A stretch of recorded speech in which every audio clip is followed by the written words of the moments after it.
Saya dulu ditawari sama bapak angkat saya tuh, kamu sudah ditemui Tuhan Yesus, kamu sekolah teologi ya? Enggak Pak, ya saya pengen sekolah umum aja, pengen jadi guru, ya kata gitu. Jadi saya kan sekolah di IKIP. Tapi saya sering mendengar suara Tuhan, ya saya sering mendengar suara Tuhan. Saya dengar, kadang saya lihat seperti TV begitu ya, saya lihat ini, itu yang Tuhan sering nyatakan kepada saya. Ya, pada waktu itu Tuhan itu sungguh luar biasa, ya. Waktu saya sudah kuliah di Madiun itu, ya, waktu Tuhan katakan saya sudah semester 8 ya itu, sudah hampir selesai. Tuhan katakan kamu harus melayani aku. Saya bingung pada waktu itu. Ya, saya cita-cita jadi pendeta. Tapi saya karena sering suara itu kepada saya bilang gini, Tuhan, saya ingin mujizat Tuhan terjadi dalam hidup saya. Akhirnya Tuhan menguji dengan mujizat. Ya, saya pada waktu itu doakan orang-orang gila di jalan. Pada zaman nalo loto ya. Jadi edan nomor orang-orang. Tak doa nih orang gila di jalan itu langsung sembuh. Saya bingung. Loh, terus kemana ya orang sudah sembuh? Ya, pernah tak mandikan, tak pakai pakaian, tapi ditampung di mana? Aku bingung. Takun suruh pulang. Ya. Jadi beberapa orang saya tangani, yang sejak rumahnya saya serahkan kepada keluarga. Ya. Itu saya cinta mula-mula saya Tuhan menyatakan kepada saya dengan mujizat itu. Sehingga saya pada waktu golek orang edan-edan di jalan. Padahal dulu saya takut dengan orang gila. Saya tidak takut, ya.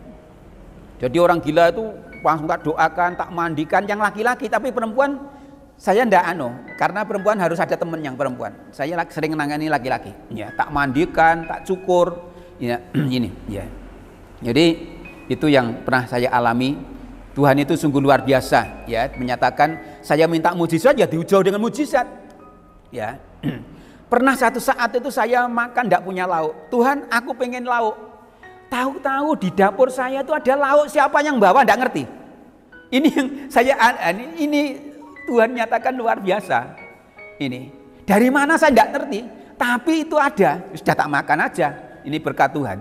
Ya, sampai Tuhan menyatakan dengan banyak cara, ya, untuk saya supaya pengen bisa jadi hamba Tuhan. Saya dulu juga sudah ngajar di SMK Katolik di Caruban, di Madiun, ya, ngajar di SMK Katolik. Kemudian saya pernah sekolah juga di sekolah di SETAS, sekolah Alkitab, sekolah tinggi Alkitab Surabaya.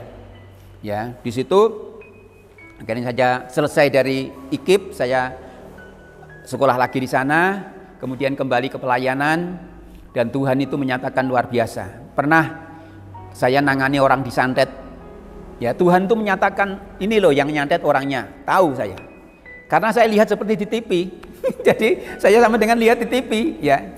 Ya, dukunnya ini, ya, pada waktu itu dukunnya perempuan, tangannya potol-potol karena kena kusta. Dukunnya itu tambah potol-potol tangannya. Loh, kok gini? Tak cek, bener ternyata. Ya, dukun itu, ya. Itu yang pernah saya alami seperti itu. Kemudian saya doakan banyak orang, ya. Pernah ada orang gila sudah dipasung di daerah perbatasan Ngawi dengan Caruban, namanya Dilan. Saya suruh lepas, langsung dilepas sembuh. Sampai orang-orang bingung, loh Pak, nanti gimana Dilan ngamuk, gak warit? Nggak, sudah sembuh. Ya, akhirnya saya doakan sembuh Dilan itu. Ya, padahal sudah akan dibunuh karena ngamuan Dilan itu namanya. Ya, dan puji Tuhan, Tuhan itu nyatakan dengan luar biasa. Saya pernah doakan juga orang lumpuh, ya, itu saya suruh jalan-jalan di Ponorogo, lumpuh itu, saya suruh jalan-jalan. Saya kok hebat, nama Yesus. Saya semakin berani untuk bersaksi doakan orang-orang. Ya, di daerah sini setelah saya di Sukarjo ini juga orang yang di toko Alfamart sebelah Alfamart itu juga ada orang lumpuh. Saya doakan langsung saya jalan. Ya, langsung jalan sampai orang-orang bingung, loh nanti gimana Pak Daud jatuh? Enggak, ya, dalam nama Yesus jalan.